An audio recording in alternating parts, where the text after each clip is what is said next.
www.facebook.com/voatv-ashna. چهره‌های مورد اعتماد و آشنای تلویزیون آشنا.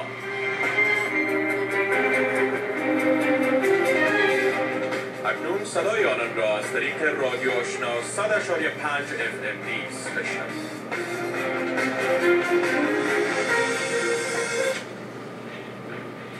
بزرگترین نسخه قلمی قرآن عظیم الشأن در جهان که توسط یک تن از خطاطان افغان با صحافت و خطاطی زیبا به رشته تحریر درآمده امروز در کابل به نمایش گذاشته شد. همایون شعیب با شرح بیشتر.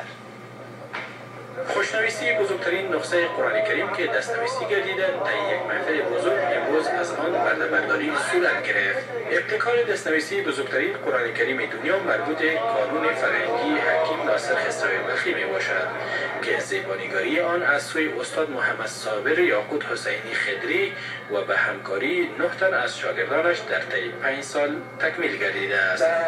در سالی که از مهاجرت برگشتم به اینجا بعد با آقا صاحب منصور نادری در میان گذاشتیم و ابتکار هم دیگر کار انجام دادیم.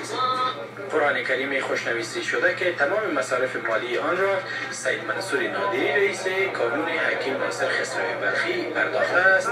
خوشنویسی بزرگترین نسخه قرآن کریم که دستنویسی گردیده دارای 218 صفحه می باشد که طول هر صفحه آن 2 متر و 28 سانتی متر و عرض آن 155 سانتی متر و ضخامت آن 18 سانتی متر روی تکه خطی با قلم نی و رنگ اکریلیک انگلیسی نوشته گردیده است. پشتی جلد این قرآن کریم از 21 عدد پوست بز با رنگ طبیعی نسواری رنگامیزی گردیده است.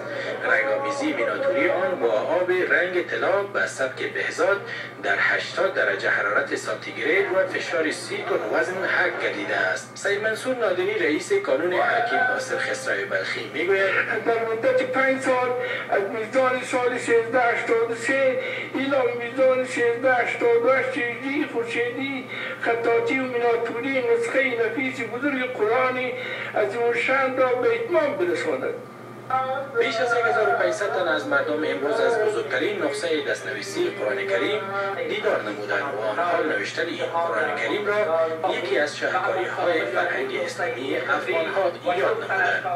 محل آرشیو و نگهداری بزرگترین نسخه قرآن کریم که دستنویسی گردیده در کتابخانه عامه حکیم ناصر خسروی بلخی می باشد که با وسایل عصری تجهیز گردیده است. همایون شعیب، تلویزیون آشنا، کابل.